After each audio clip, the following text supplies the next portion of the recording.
fasten your seatbelts and hold on tight. We're about to take you on a heart-pumping adventure through some of the most awesome scenes ever captured on film. Where surprises lurk around every corner, and a brush with death is worth the thrill of feeling alive. These are National Geographic's most amazing moments.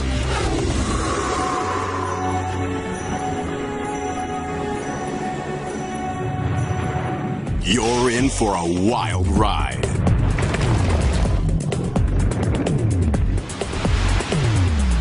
From ferocious baboons to a hurricane in the house. From a mile-high free fall to the jaws of a mighty shark. These incredible scenes will compete for the title of Most Amazing Moment. Coming at you in 5 spine-tingling categories. Unexpected killers. Deadly animal encounters. Don't let go of that head! I'm afraid of that head! Amazing discoveries. Nature's fury. And adventures in the danger zone. All I could think was, I have no business dying here. Experience for yourself our most daring and incredible journeys as we count down our top stories of heart-stopping excitement. In the natural world, predators rule. And prey run for their lives. At the top of the food chain, the big boys have some killer moves. Long-range vision.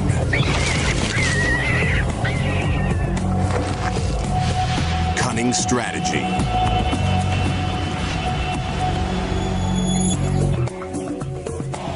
Astounding agility.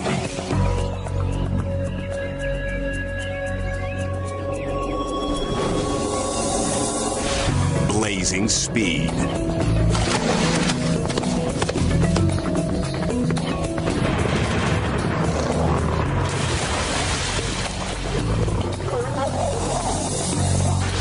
And deadly precision.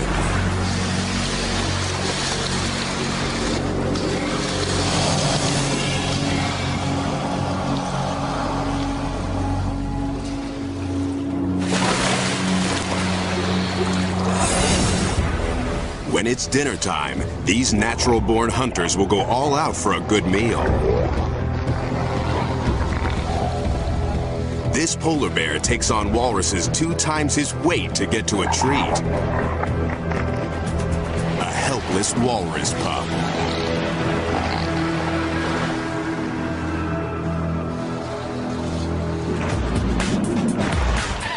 You may think you've seen it all before.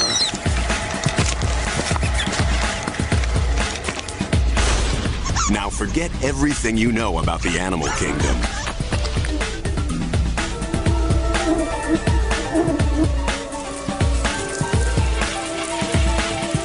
You're about to get a chilling glimpse of unexpected killers.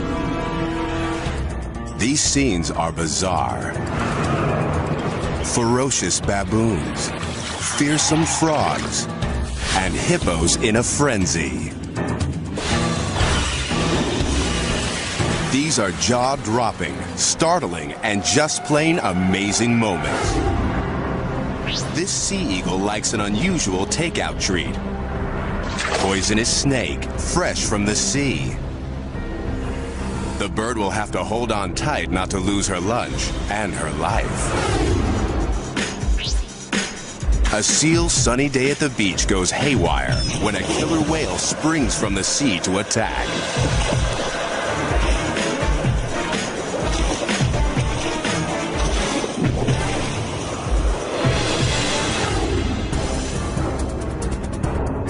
Spiders scare you? How about one that pounces like a cat?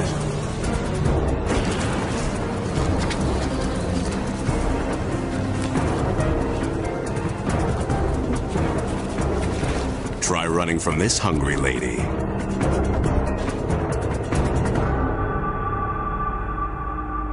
But what's next is even more incredible. In our next amazing moment, a baboon goes hunting for a surprising meal.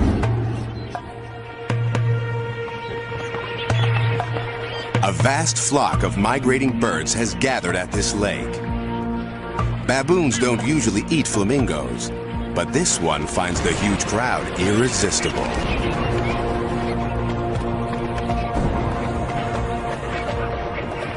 He plunges into the startled mass of birds.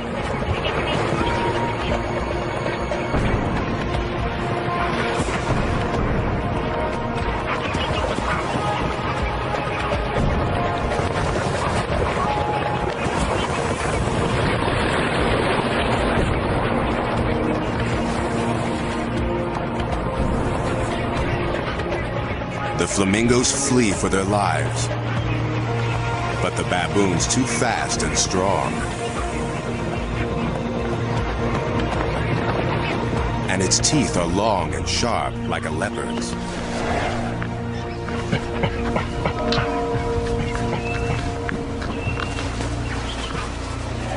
The baboon nails its prey with one bite. The peaceful lake has become a killing ground. A new food's now on the menu. You won't be skinny dipping anytime soon after you check out our next unexpected killer. In this amazing moment, witness the incredible appetite of a voracious horde.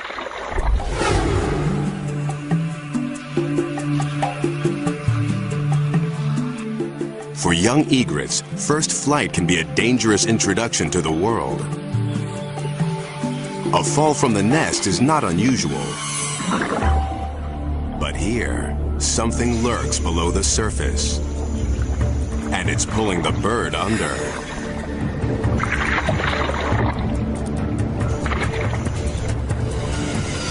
It tries to escape. But it's too late.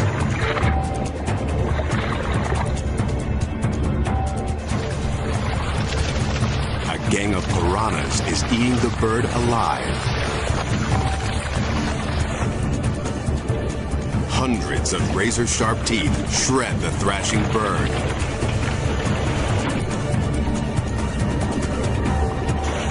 The egret's desperate kicks only fuel their feeding frenzy.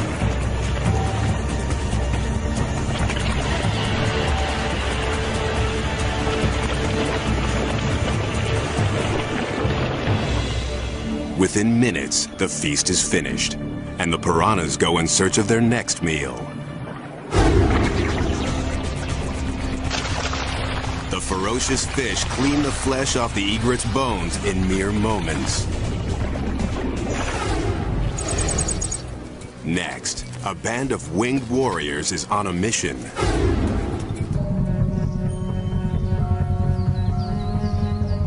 Hornets are converging on a hive of European honeybees, a species not native to Japan. Inside the hive is something the hornets want. Larvae, pupae, and honey so sweet it's to die for. These 2-inch-long giant hornets are perfectly designed predators. Their stingers pump out a venom so strong it can dissolve human flesh. The Japanese hornets are outnumbered 1,000 to 1. But the European bees haven't had time to evolve a defense against the hornets' shearing mandibles. The hornet vanguard chomps their way through the front line. The bees defend the hive. But it's quickly clear they are no match for the hornet forces, who take no prisoners. Within minutes, they storm their way in and start shredding their way through the entire hive.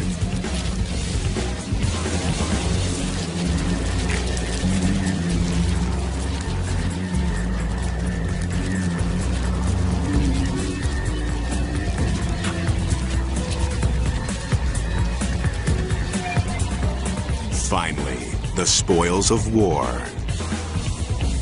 The hornets drink the honey and, like barbarians, carry off the bees' young. In the raiders' wake lies a battlefield strewn with the dead and dying.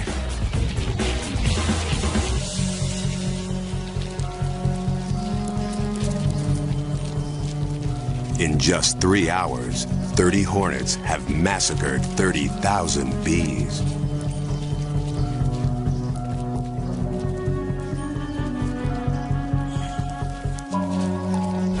Think you have nothing to fear? Every year, dozens of people die from a severe reaction to this hornet sting. The Grim Reaper can take unexpected forms. Not all killers inspire fear. Who could be frightened by this little guy? These bullfrogs seem harmless enough, unless you're a tarantula. Or a mouse? Or a bird?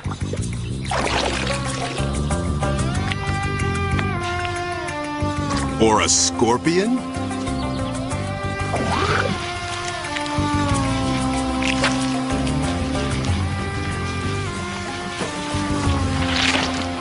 They'll eat anything they can fit in their mouths.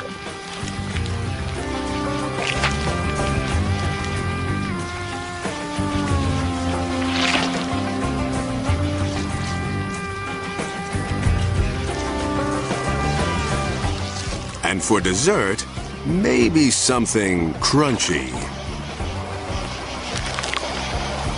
How about Junior?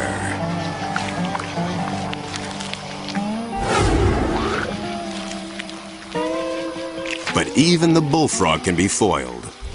In our next amazing moment, he tries out a new food with bizarre results.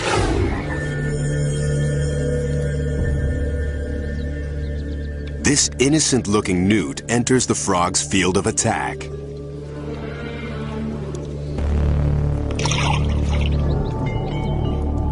The frog strikes and swallows. The newt looks like a goner, but the battle's not over. The newt's skin contains a deadly poison. Within minutes, the frog is dead.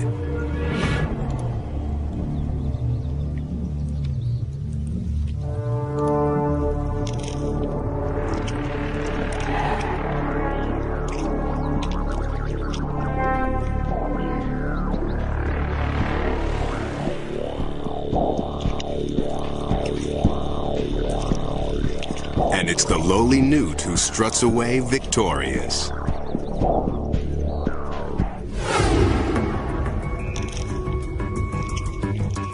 Facing death, the newt secretes bacteria-laden poison to paralyze and kill his would-be predator. Our most amazing story reveals even more unexpected behavior. This is a familiar hippo scene, an herbivore at rest. Although these animals look gentle, they can be aggressive, especially when dominance in the herd is at stake. This mother and her new calf have practiced approaching the herd for weeks. The calf's future depends on a good introduction. But a young male isn't in a welcoming mood. The new baby is not his offspring. What happens next has only been witnessed a handful of times. The male challenges the mother. She dashes for safety with her calf at her heels.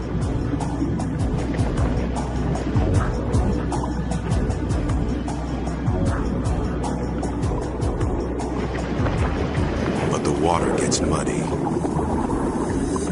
The calf loses his way, and the male hippo turns on the defenseless youngster.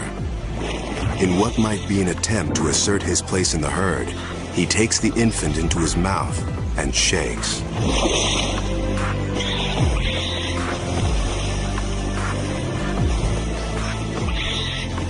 The baby struggles. He doesn't stand a chance.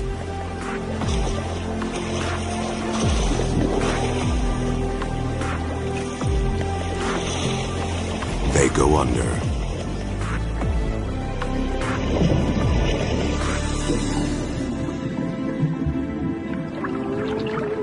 mother tries to revive him, but he's gone.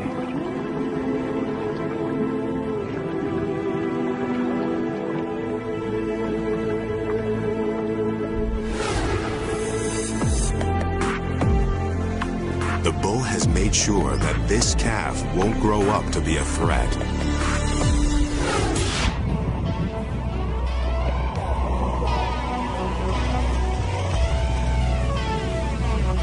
Mother Nature has nasty mood swings.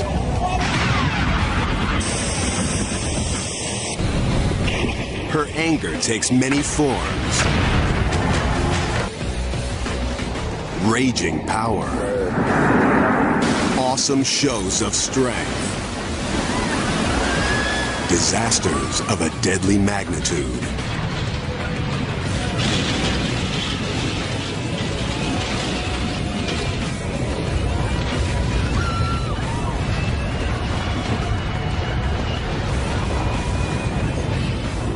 We're no match for Mother Nature. So when we face off, the drama is intense. You'll want to run for cover when you see what's coming up next. We'll take you directly into the path of Earth's most violent forces. A hurricane in the house, an avalanche at the top of the world, a duel with a monster tornado, fire-breathing mountains that will demolish entire towns. What you're about to see will blow you away. Hurricanes pack a deadly punch with violent winds, torrential rains, and devastating floods. In our first story, a Florida family fights for their lives in the eye of the storm. August 22nd, 1992. A hurricane named Andrew is picking up steam in the Atlantic. But meteorologist Stan Goldenberg has other things on his mind. On the 23rd, his wife Barbara is in labor. Early stages of labor. As they await the birth of their fourth child, Andrew hurtles towards their home. But outside, Stan sees no sign yet of its fury. Waiting for the hurricane. Beautiful skies. Calm. You never know what was going to happen here in the next 12 to 14 hours or so. By early evening, daughter Pearl is born. Makes you feel like a daddy, right? There you go. But the celebration is short-lived. Barbara and Pearl will stay in the hospital while Stan races home to ride out the storm with the rest of his family. All around southern Florida, residents brace for Andrew's onslaught. We have the family here. That night, Stan shoots this video of his 3 boys, his sister-in-law, and her family. Joseph, Aaron, Reuben. They know it'll be a rough night. They have no idea that they're going to come face to face with a monster. After midnight, Miami gets a taste of things to come. But this is nothing. At 4:30 a.m., Andrew slams into the coast, full force.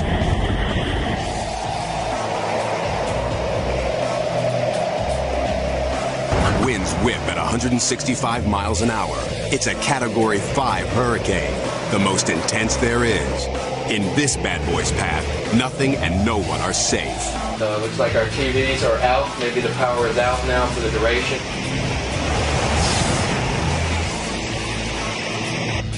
Barbara can't reach Stan on the phone. You can hear that outside. You can start to hear the roar outside. Andrew rips the plywood from their windows and starts peeling back the roof. Determined to keep his family calm, Stan puts on a brave face. Lord, we just thank you. We ask your protection.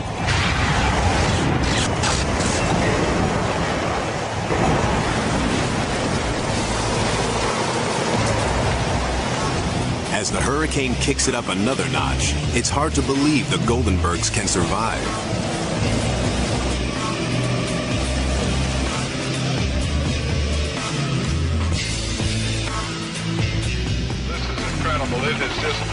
8:30 a.m., Andrew's blown past. But Barbara Goldenberg has no idea if her family is alive or dead. It did not look possible that anybody could be alive. And that was just a mile or two from my house. And at that point, I really felt despair.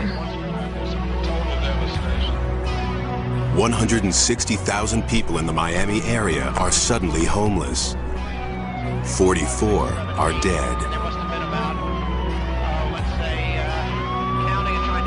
And as the hours pass, there is no phone call to let Barbara know that her family's made it through the night.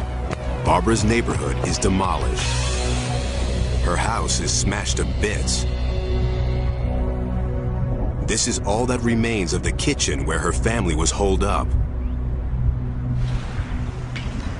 Then, finally, a call comes in.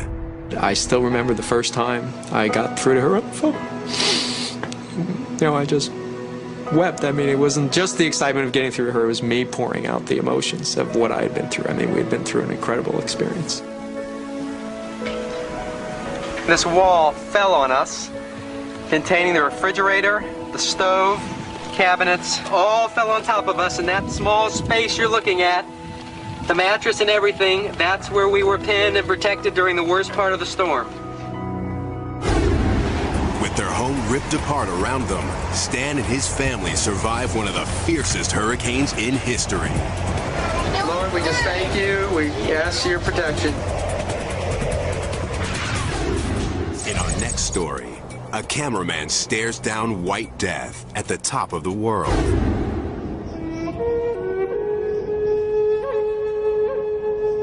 Annapurna may only be the 10th highest peak on Earth, but it's 4 times deadlier than Everest. It kills 1 out of every 5 climbers who tries to conquer it. Its most lethal weapon? The avalanche. Get caught in one of these babies and you'll be smacked down and sucked under at the same time. If you don't die instantly, you could be suffocated to death under feet of snow. Still, fearless climbers return to Annapurna year after year. October 1997. Brothers Jose and Jesus Novas of Spain are out to conquer the mountain.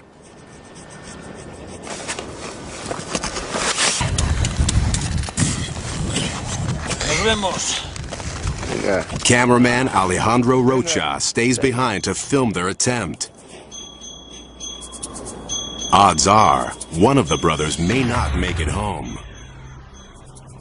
Tons of fresh snow cling to the mountain's steep slopes. Annapurna is now a ticking time bomb. The brothers forge ahead anyway. Soon, they are mere specks in the distance.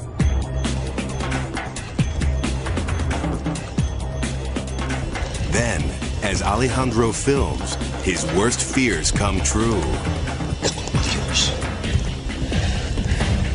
A colossal torrent of snow and ice crashes over the climbers.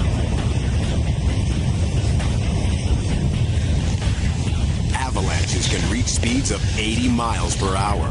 This one is thundering straight towards Alejandro.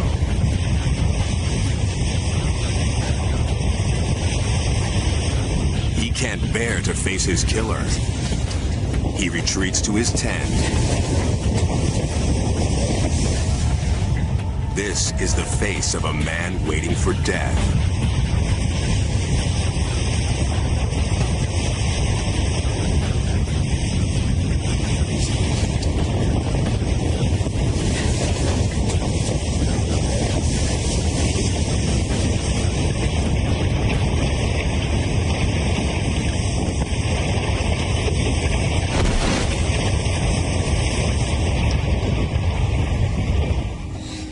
Miraculously, the massive avalanche grinds to a halt just a few yards from Alejandro's tent.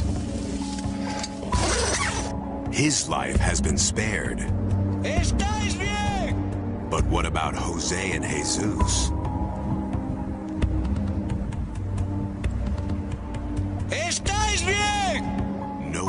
responds. They could be anywhere under the snow, crushed by the avalanche, or buried alive. Alejandro searches with his camera for any signs of life. Suddenly, he spots something on the side of the mountain. He can't believe his eyes. An overhanging ledge has protected Jose and Jesus as the avalanche steamrolled over them.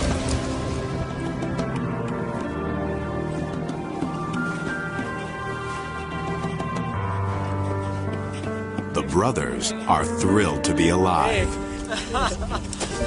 Tranquilo, tranquilo. Que se meta debajo de la... Estuvimos debajo de la nieve por lo menos un minuto. Y es lo que puedes ver en la máquina después.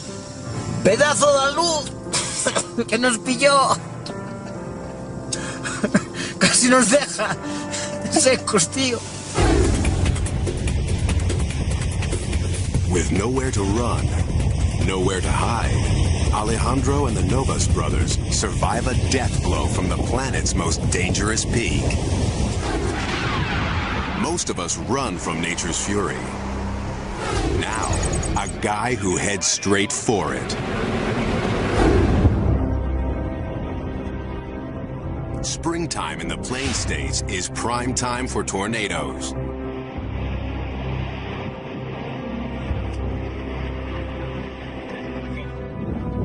With winds raging up to 300 miles an hour, tornadoes kill more than 80 Americans a year and can flatten a town in seconds. June 24th, 2003. Storm chaser Tim Samaras is in Tornado Alley looking for trouble. This thing turned into a big gust front. His goal, to place as many scientific probes as possible directly in the path of a giant twister. The trick, do it without getting killed. The perfect conditions are forming near a tiny hamlet called Manchester. Weather Service Doppler radar indicated a tornadic thunderstorm running southwest of Wisconsin. Tim and his teammates drive towards a massive thundercloud. About 7 miles out, a funnel starts taking shape. Oh, look at the laminar tube. He tries to get closer, but no roads lead in the right direction. Oh, let's take this and go up and around. This is a dangerous storm. Take shelter immediately. I'm gonna wait until I get the right angle. Take cover now. He outraces the tornado for a few miles. We took the road heading east, basically going right into the path of the tornado. Right north. Okay, good.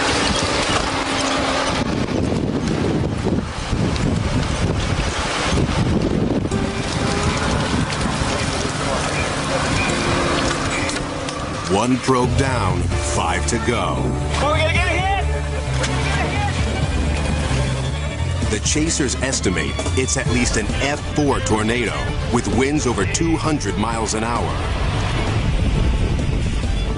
A twister this fierce can level a well-built house and turn a mobile home into a missile. That was good enough, I think. Tim's probes will record wind speed, barometric pressure, and other data. If the tornado sweeps directly overhead, the more he deploys, the better the odds.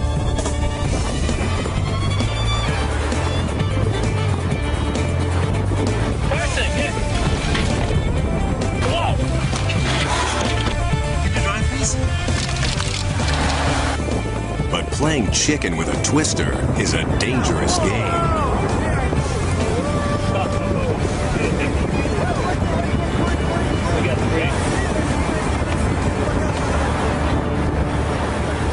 The tornado shreds a nearby farmhouse, a reminder of what 200-mile-an-hour winds can do. Still, Tim is determined to deploy the last of his 6 probes.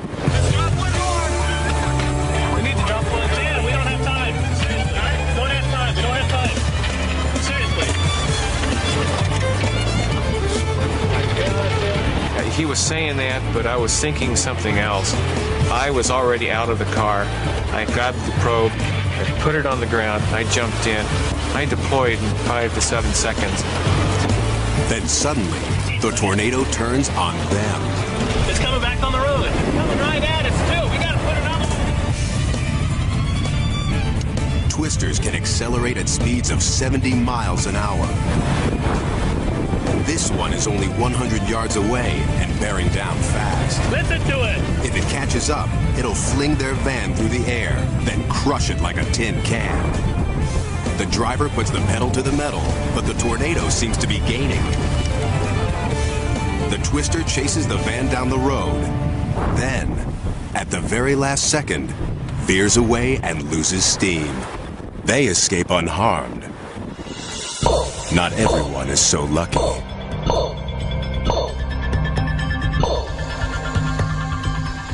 It's only after he downloads the data from his probes that Tim learns how close they came to the belly of the beast and certain death. This is the one at the corner of the house. This is absolutely amazing. From the time I turned it on to maximum pressure, 82 seconds. Oh my gosh. 82 seconds. This is all you have. That's all we have. 82 seconds from the tornado's center, but mere moments from its outer clutches. Any delay, and the tornado could have sucked the men into its deadly vortex. Tim came within yards of the most violent winds on the planet and his own mortality. It's certainly the closest I've ever been to a tornado, and I don't ever want to be that close again. But sometimes there's no escape. Wild animals fascinate and amaze us. But get too close, and you could pay with your life.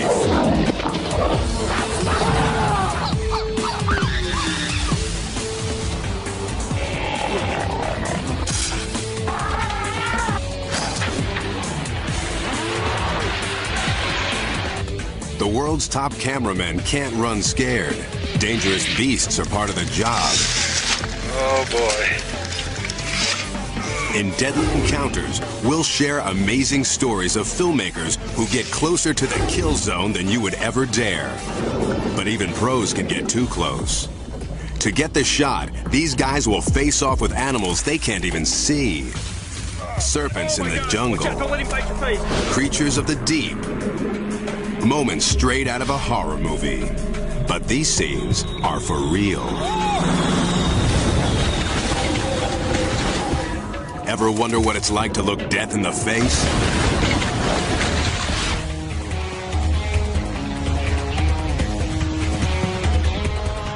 Nature's carnage doesn't faze wildlife filmmakers.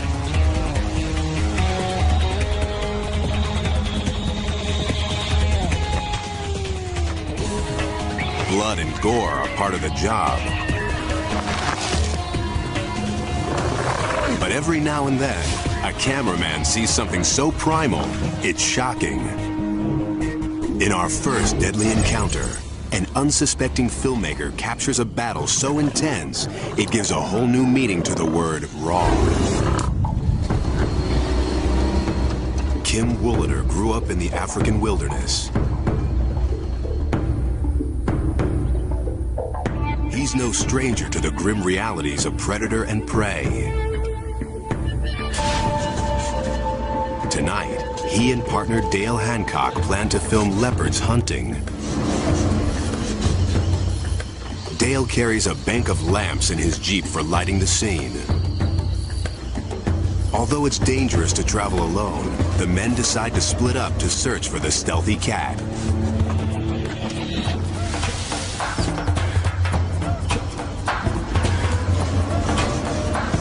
If you're not prepared to put up with what nature throws at you, you probably shouldn't be out here. Wooliter thinks he may have found what he's looking for. But leopards aren't the only predators out hunting tonight. And these aren't leopards. Sounds of killing and carnage surround him. There's an epic battle going on in the darkness. But without lights, Woolader can only listen to the attack. Move it up here. I need those lights in a hurry before they pull this thing down. Yeah, okay, I'm coming. Although most of us would freeze in horror, this seasoned pro is determined to capture the scene on film. He needs Dale's help fast.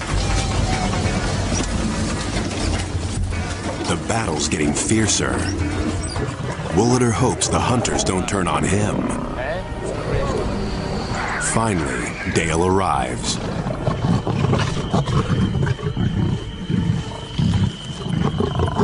There's 8 male lions there. Only yards from Woolader's Jeep, an incredible struggle. 8 lions attack an enormous buffalo, but the animal refuses to die.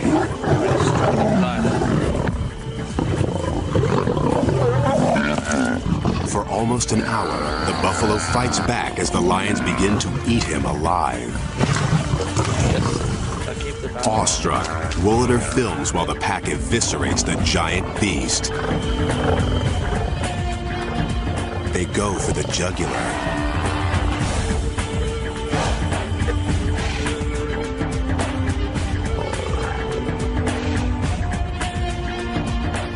These lions like their meat rare.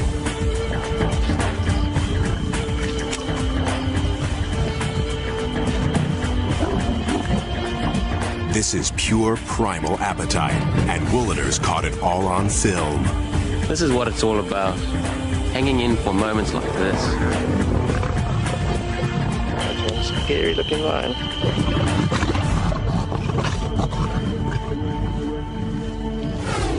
This guy's gotten incredibly close to film an extraordinary battle. It's an amazing scene of predation. You might be willing to film the pain, but how about feeling it? Our next deadly encounter pits man against beast. Okay, I'm worried about this. Herpetologist Brady Barr is about to meet a legendary snake, a giant python that has been stalking a town in northern India. This silent hunter strikes without warning or fear, devouring animals as big as children. So he saw a python actually attack a small cow, a calf, and kill it. The townspeople want Brady to catch the snake and take it away. Brady's faced off with fearsome animals before. Wow! This may be the biggest one we've ever captured.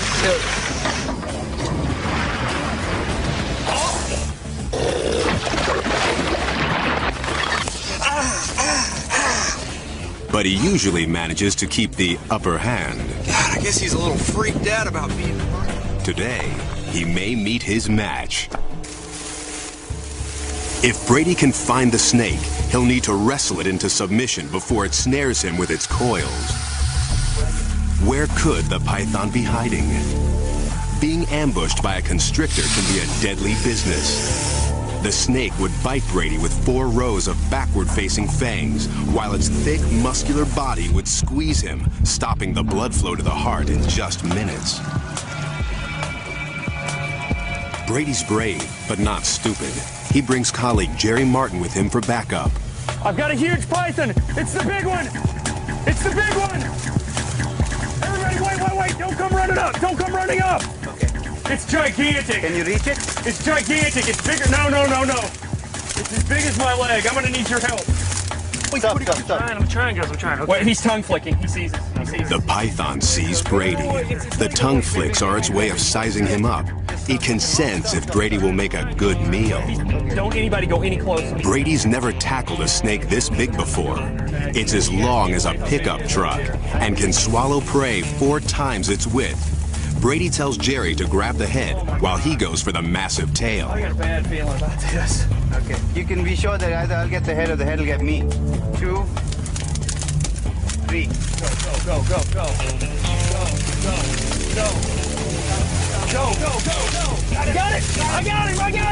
I got him. I can't hardly hang on. You got him? I got the head. You sure? Yeah. Hang on to him. But this snake's got moves even the pros can't handle. Hang on to him! Hang on to him! Yeah, I got him. It goes after Jerry first. Oh my gosh! Watch out! Don't let him bite your face! Don't let him bite your face! Don't be in the fun. Then it tries for Brady. Don't let go of that head! I'm afraid of that head! Okay. All right, man, he's around my neck. The python squeezes Brady's body with a vice-like grip. You wanna get that away from your neck? Yeah, I know. His lungs gasp for air. The crew's stunned. They didn't expect Brady's encounter with the snake to go like this. The python shifts its grip. In an amazing moment, Brady pushes back and regains control. Man, This is the biggest snake I have ever seen. I know. Oh, I found him, baby! You laugh now. Just a few minutes more, and Brady could have been a goner.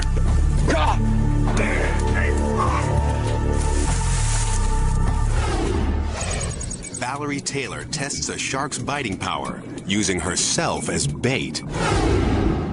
That's what their teeth do when they get on it. That's the noise you hear. And you really think it's getting into you. Gives you that terrible noise, but it doesn't. Filmmaker Valerie Taylor is about to offer herself up as a meal to a band of hungry blue sharks off the coast of California. Why? She's trying out this chain metal suit. It will weigh her down in the water, but if it works, it will protect her from a shark's powerful bite. With several rows of razor-sharp teeth and jaws that close like a steel trap, the blue shark is one of the few species known to attack humans.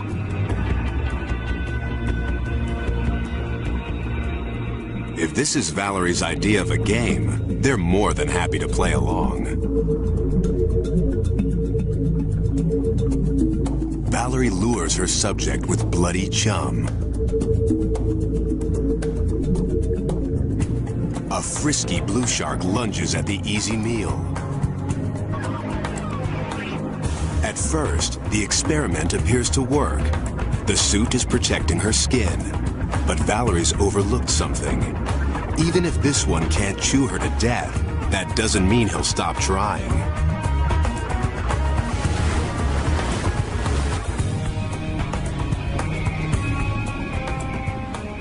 Valerie's a rag doll in the jaws of a killer, and the metal suit is weighing her down. I was screaming. All I wanted was someone to punch him off, make him let go. The shark strikes and rips off her metal glove. Then he turns back for more. Valerie makes a dash for the water surface. But I can't hang on to him. All right, don't help me. As she gathers her strength, the crew guards against another attack. Damage your hands already? Yeah, damage my hand, all right. He got the glove off, but he continued. He wouldn't let go. I don't know how bad. The thing that happened was, he got the glove off somehow. He just ripped it off, and this naked hand was in his mouth. So I put that hand in, so that he couldn't crunch down on it. I did it just like that, but you can see why he got the thumb. It was sticking up. Oh, boy. Well, the only way you learn these things, isn't it? Is by trial and error. Yeah. That was an error. An error she won't quickly forget. But Valerie's close call isn't as terrifying as our next deadly encounter. In our most amazing moment, an underwater cameraman fights for his life against an even more dangerous shark.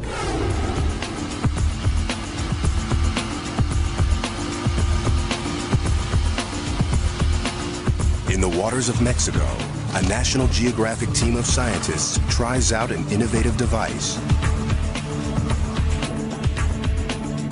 To get a closer look at the lives of sharks, these scientists hope to attach a remote camera called Critter Cam to the shark's body. It's a great idea. Once Critter Cam is on the shark, he'll be his own cameraman, taking footage of his life. But to get Critter Cam on the shark, the scientists will have to wrestle a beast with killer instincts. For cameraman and shark specialist Nick Kaloyanis, it will be an unforgettable event. By chance, the scientists haven't caught just any shark, but a bull shark, one of the most notorious hunters in the sea. Hundreds of pounds of lean muscle and rows of serrated teeth make this beast a dangerous creature to aggravate. The team's strategy? 1. Attach the camera. 2. Move to safety. 3. Let the shark free. But the shark has other plans.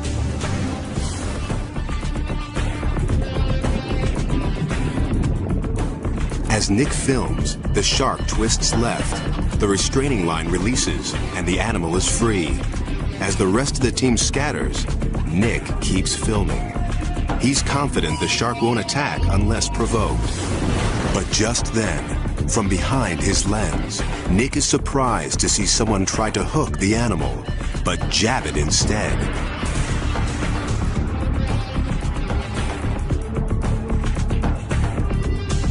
Before he can move, the bull shark turns and comes straight for him. Footage reclaimed from Nick's camera show these chaotic images. The shark bites Nick's leg. Dagger teeth crunch down from ankle to thigh. The camera falls, spinning down to the sand. The shark continues to attack, ripping flesh from Nick's hand. Another diver shouts for help. Shocked, the team realizes Nick is under attack. As they watch, the shark's thrashing pushes Nick's body to the surface. Incredibly, he's still alive. I come to the surface, and the shark's still on me, and I'm getting tired at this point. I'm losing a lot of blood. The crew rush to save him. While the fishermen grab the shark, teammates pull Nick aboard. Get this boat goes back to the shore right away. Help here, come on. They didn't expect this. Help here, come on. We'll keep pressure on these points now. Hold here. Salvaged film shows them quickly improvise. They use a wood plank as a stretcher. I could see that I had some major problems. And I could see right down to the bone. My leg, hand, everything was split open. Ligaments were torn up. And I just felt like I'm going to need some really good medical attention. Nick's rushed to a hospital. After 7 operations and months of physical therapy, he makes a full recovery. He credits his camera with saving his life. You can see when the shark got finished with the camera. I mean, this is almost bulletproof material. It's 3/8 of an inch thick, marine-grade aluminum. And these are some of the scratches that the shark made on the outside of the housing. Ever since, I have never complained about housings, camera housings being too big. They can't be big enough sometimes. Incredibly, before the year is out, Nick is back in the water, filming sharks. He says he's more wary of human mistakes than an animal he knows and respects. I have no inordinate fears of sharks. I just have much greater caution to my fellow humans. This shark was provoked, plain and simple.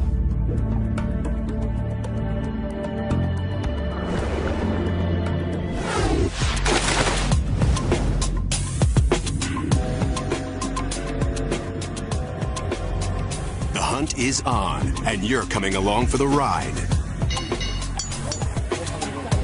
Dig up a monstrous creature. Probe the mysteries of the deep. Uncover secrets from the past. And find a famous face lost in time. We're about to take you on an incredible journey in search of National Geographic's most amazing discoveries. The quest begins in the shadows of an ancient kingdom with a discovery to rival the tomb of King Tut. Ancient Egypt, the land of the pharaohs and the pyramids. Thousands of years ago, this kingdom was the center of civilization, but it eventually fell to ruin, its secrets lost. But now, near the pyramids of Giza, a team of Czech archaeologists is about to make an incredible discovery. A sealed tomb almost 100 feet underground. This burial vault is an irresistible temptation, but some say opening the grave could trigger the mummy's curse. Dr. Zahi Hawass is Egypt's director of the pyramids. Superstition doesn't stop him. We are here to open the sarcophagus. Maybe you'll find a mummy, maybe you'll find more than a mummy.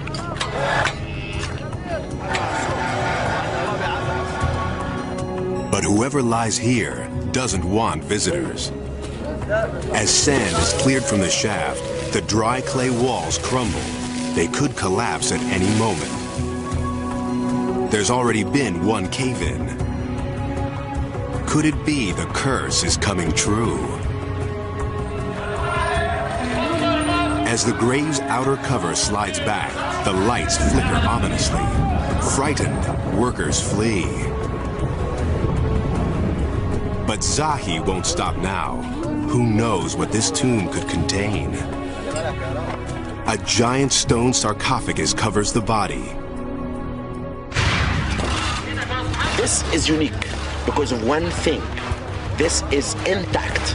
It was not opened since 2,500 years ago. It happens very rare in our history. Zahi's just dying to look inside. For the first time in 2,500 years, a mummy reappears under intricate beadwork. The burial shroud's in excellent condition, but the discovery's about to get even better. On the walls of the tomb, well-preserved hieroglyphs tell the story of the mummy's life. His name was Yufa, and he was a powerful man, a priest and palace administrator in the waning days of Egypt's glory.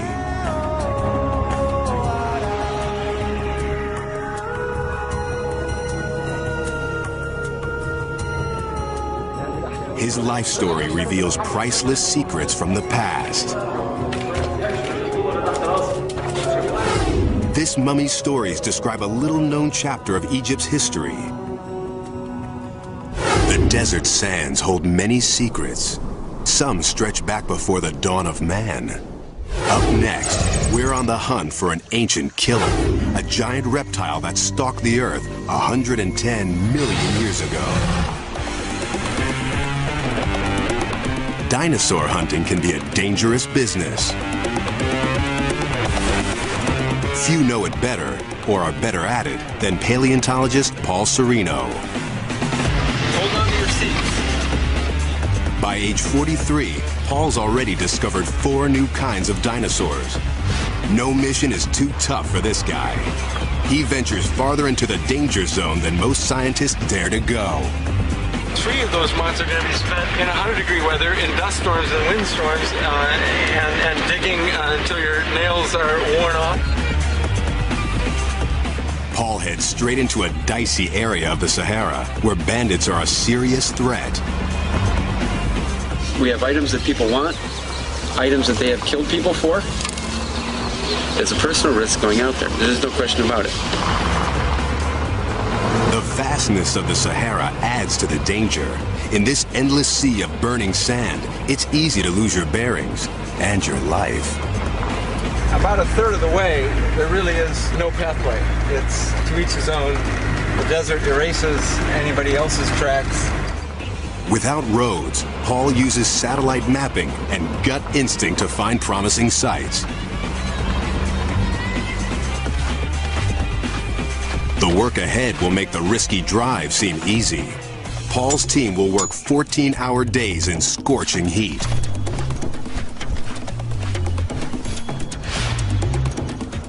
If you come walking out of here in 2.5 months and you say that is not the hardest thing that I have done in my life mentally and physically, then you haven't tried hard enough. Digging up a bone in the desert can be like finding a needle in a haystack, but it's not long before Paul hits pay dirt. He's unearthed an ancient graveyard and an extraordinary skeleton. We have just found a skull that really is about the biggest I've ever seen. Man, it's mammoth. Lying down next to it gives you some idea of the size. The skull is just a little bit bigger than me, so it's close to 6 feet long. Oh my gosh. Paul's discovered an amazing creature, the gigantic ancestor of modern-day crocs. Even the most fearsome crocodile walking the earth today is tiny compared to this monstrous beast. This prehistoric super croc measures 40 feet from tail to tooth and could have eaten dinosaurs for lunch. Paul's thrilled by the monster he's uncovered. Working with bone casts, a sculptor brings it back to life.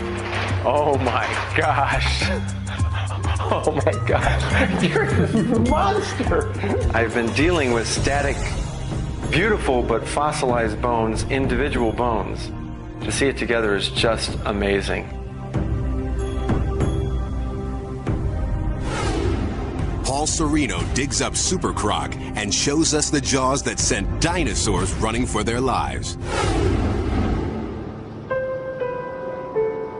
In April 1912, the world's most famous ship, the Titanic, struck an iceberg and sank in the North Atlantic.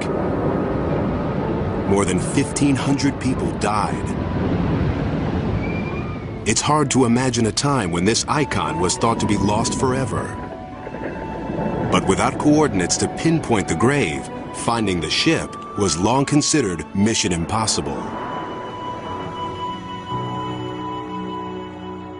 In 1985, a man named Bob Ballard is up for the challenge.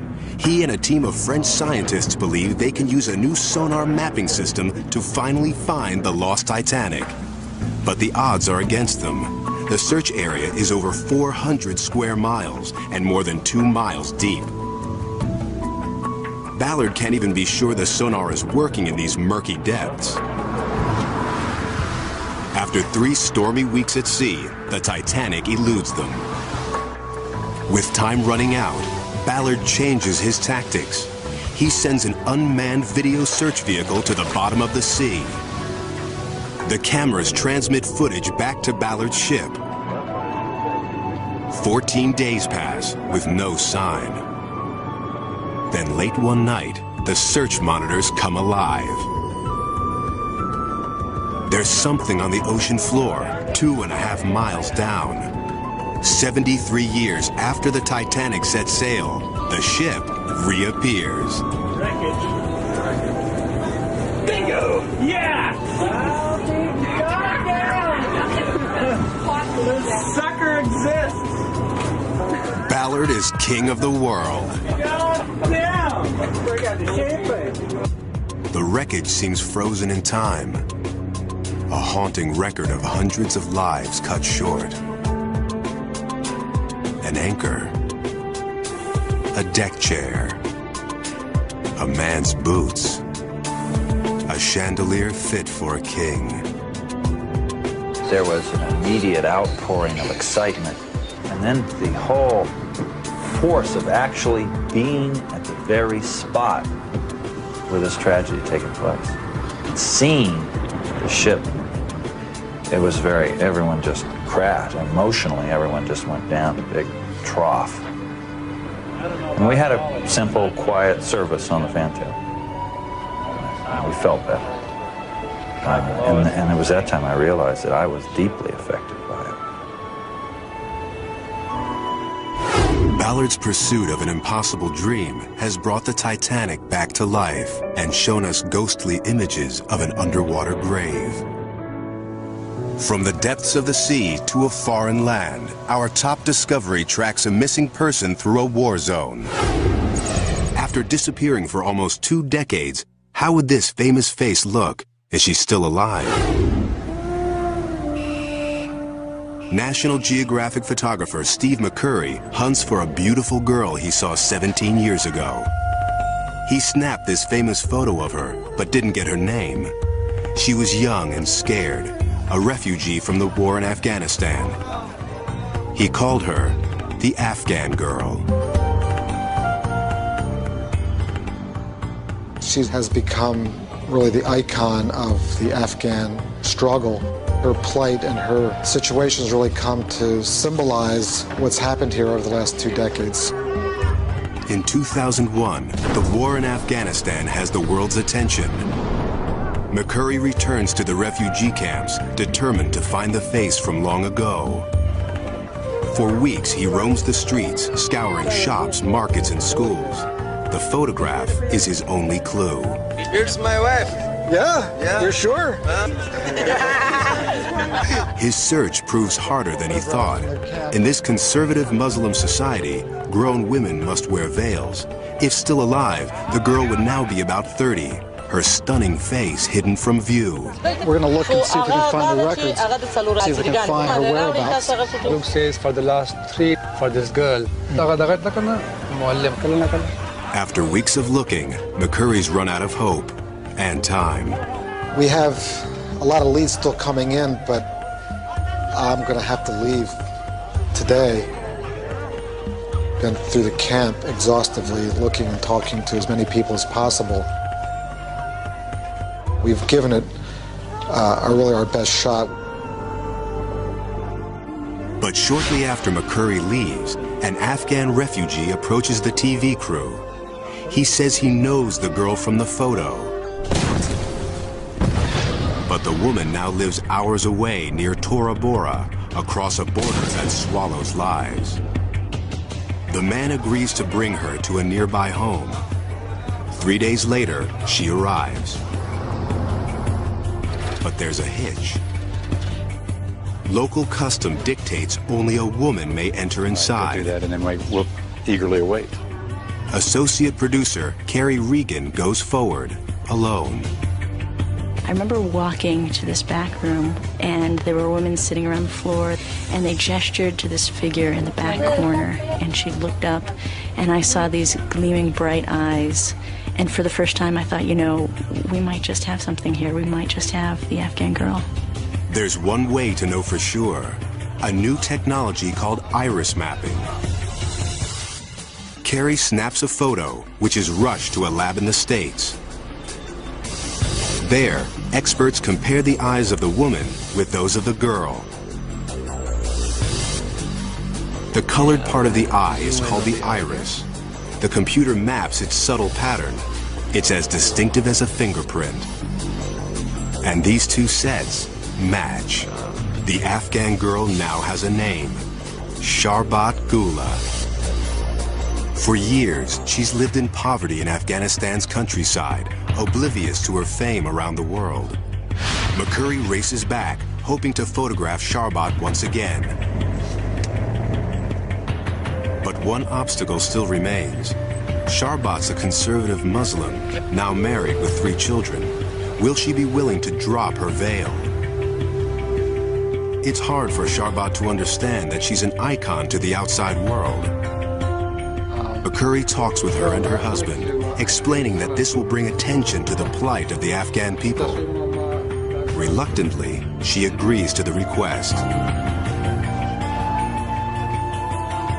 As he sets up the shot, Sharbat drops her veil.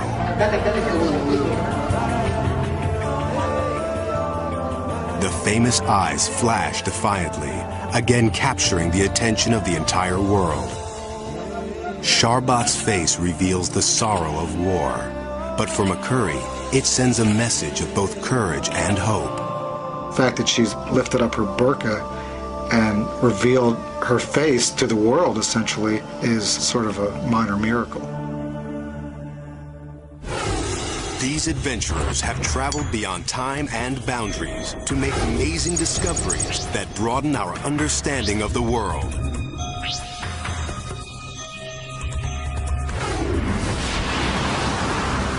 Danger comes in many forms. Daring adventure, deadly professions, heroic assignments.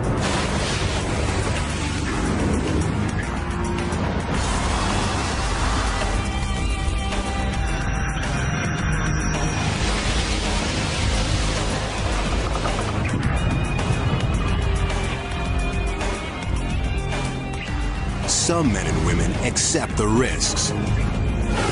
These are their stories from the danger zone. What would you do if your ship went down at sea? If a base jump went wrong? When the bullets start to fly? Whether expert explorer or ordinary man, response to danger is anything but predictable. In our first story, an ordinary man faces an extraordinary task. The ocean's a cruel mistress. Commercial fishing is one of the world's deadliest jobs. Wicked weather and rogue waves can turn a beautiful day into a deadly disaster. And when the chips are down, a swift reaction can mean the difference between life and death. It was a horrible experience, one I hope I never have to live through again. At 3 p.m. on a cold afternoon, rough seas slam a small fishing boat named the Strider. The crew is in trouble. The waves are getting worse. There are 3 men on board.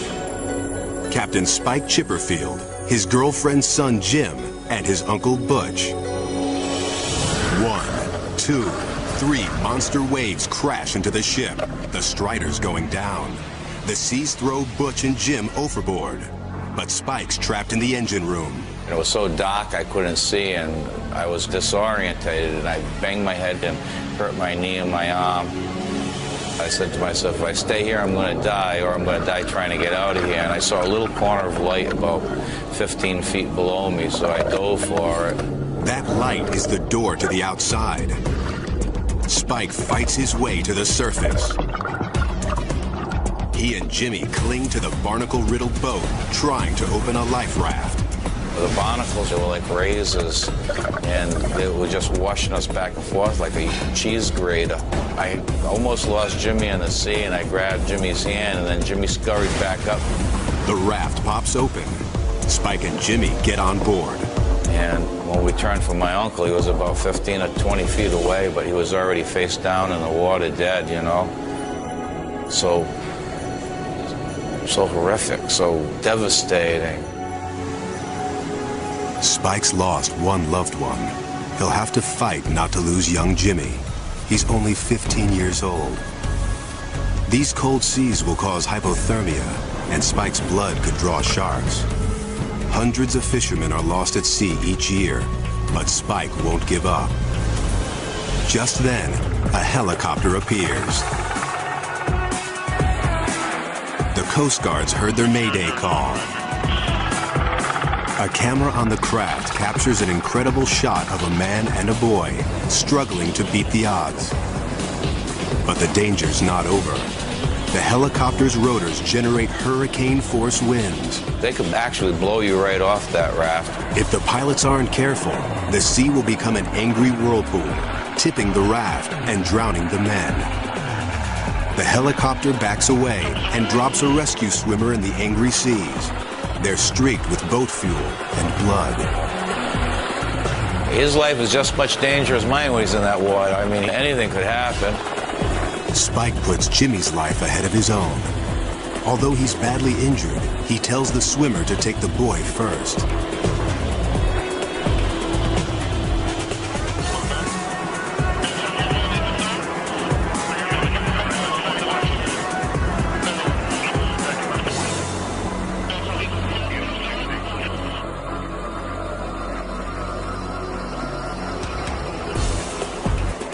Jim's safe. At last, Spike can let the rescuers help him.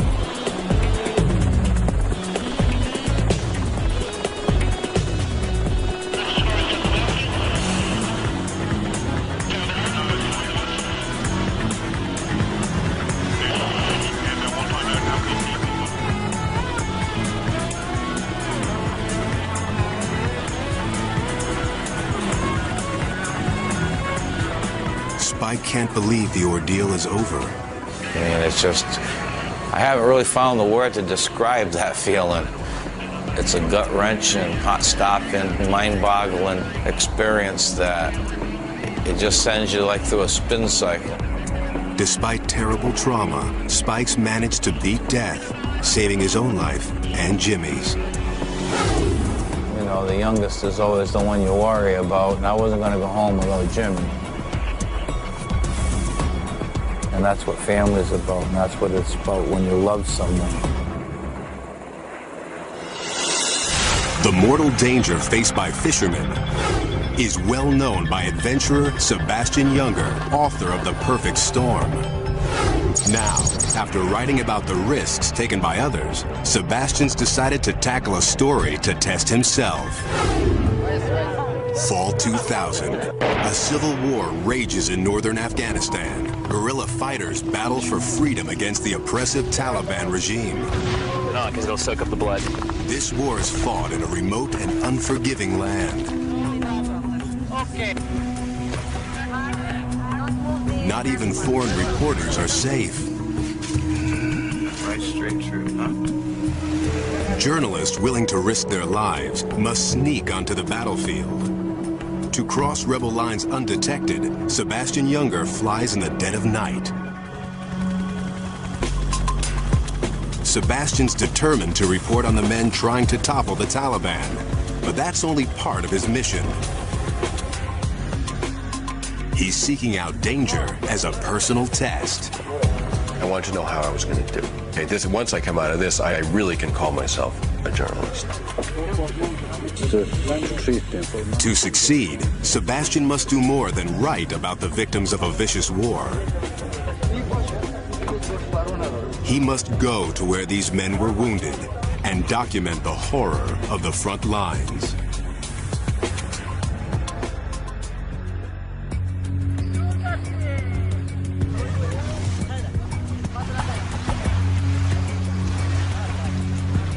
This is sort of the teeth of the thing, the situation, the war we're reporting on. These are the very front positions.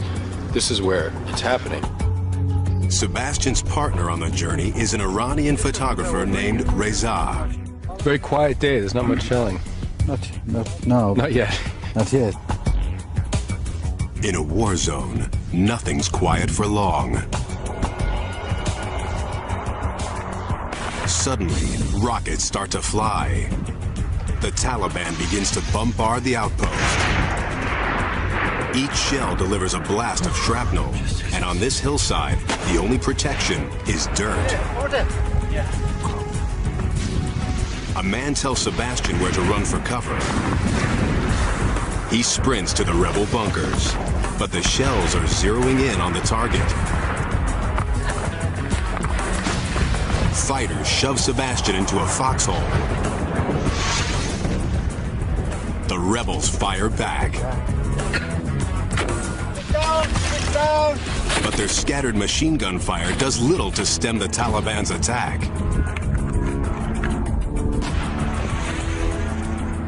The shells keep coming. Sebastian hits the dirt. I suddenly realized in that moment that I'd never been scared before. I'd never really been scared before. This was fear. And it was just blindingly terrifying. This rocket misses. Went over us. Went past us on the other side. But another one can't be far off.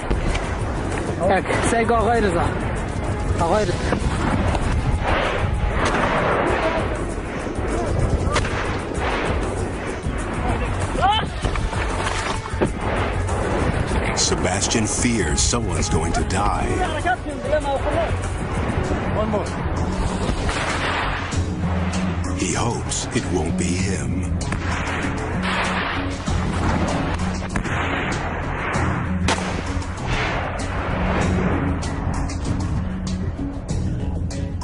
I realized, sort of cowering in this trench, the idea of testing yourself is an idea that you have when you're back home. That's an idea you have in your own living room.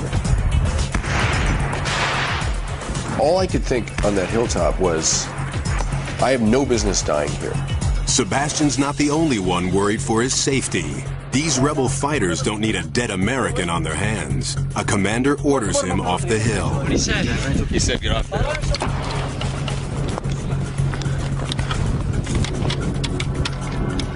Sebastian's test is over, but the reality of war for these rebels is far from the end. We got a taste of it. That's nothing what those guys are going to go through tonight. Brace yourself for an unbelievable thrill as our most amazing moment takes you over the edge. Base jumping. An adrenaline-pumping plunge into the space between life and death, where death has the distinct advantage.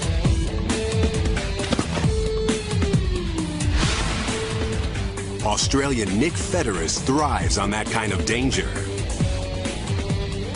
You stand on the edge, you jump off, and in a split second you are instantly transported to really what is one of the most extreme environments on Earth, and there is no turning back. But after 10 years of high-flying thrills, he's got his eye on a new challenge. The world's highest base jump. In July 1992, he and partner Glenn Singleman are with the camera crew at the foot of the Himalayan mountains. Ahead of them, a death-defying leap off this colossal cliff called Great Trango Tower. Oh my God, that is so big. Trango Tower looms almost 4 miles above sea level. Its sheer granite face alone is 6,000 feet, almost 5 times the height of the Empire State Building. It will take weeks to climb up, mere seconds to plummet down. Along the way, Trango tests Nick's limits as a mountain climber. After more than 20 days of climbing, they finally reach the summit. But the biggest challenge still lies ahead. They rappel down in search of a launch site. Tons of this snow and ice could break off at any minute and crush them. They know they're on borrowed time. They find a ledge and clear it of snow and rocks, making sure it's a clear shot to the glacier below. Without chutes, it's just 10 seconds to impact. Well, we can do that. I'd call that a big wall base jump. Nick and Glenn strap on their gear and come face to face with the edge of the world. Nick has 15 pounds of camera equipment built into his helmet. Cameras strapped to his chest and leg will also capture their attempt at the world's highest base jump.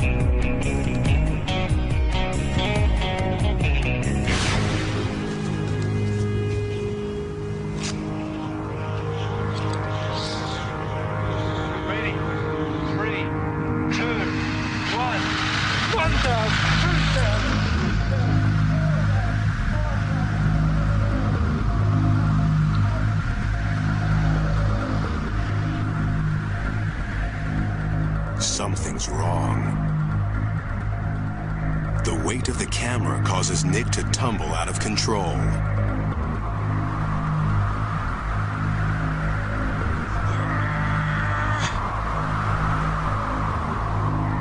His body needs to be flat and level. Otherwise, even if he deploys his chute, it won't inflate. He is 4 seconds from impact, traveling at 180 miles an hour. It's his last chance.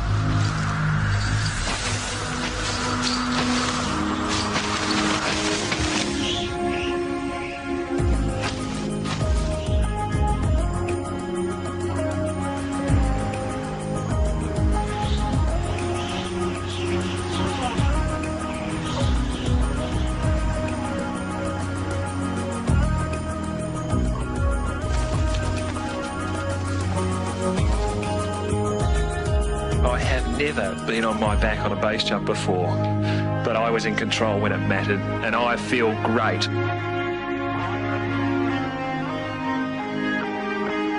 All I could think is that life is sweet, so sweet.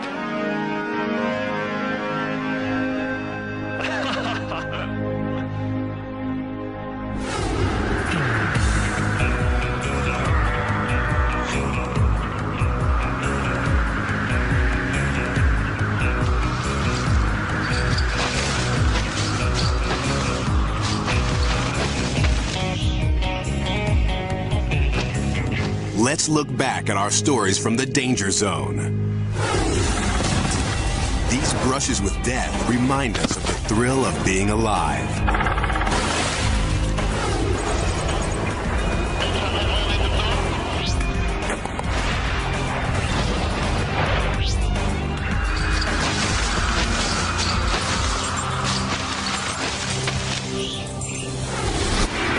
You've just lived through National Geographic's most amazing moments. Unexpected killers on the prowl.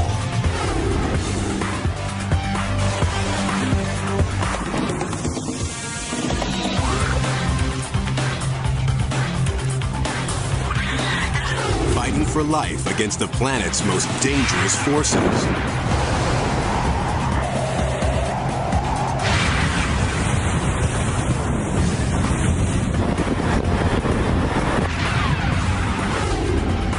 Deadly encounters with ferocious beasts.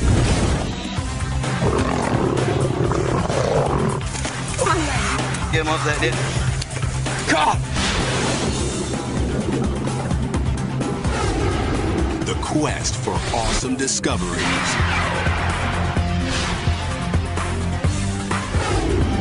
Pushing human limits in the danger zone.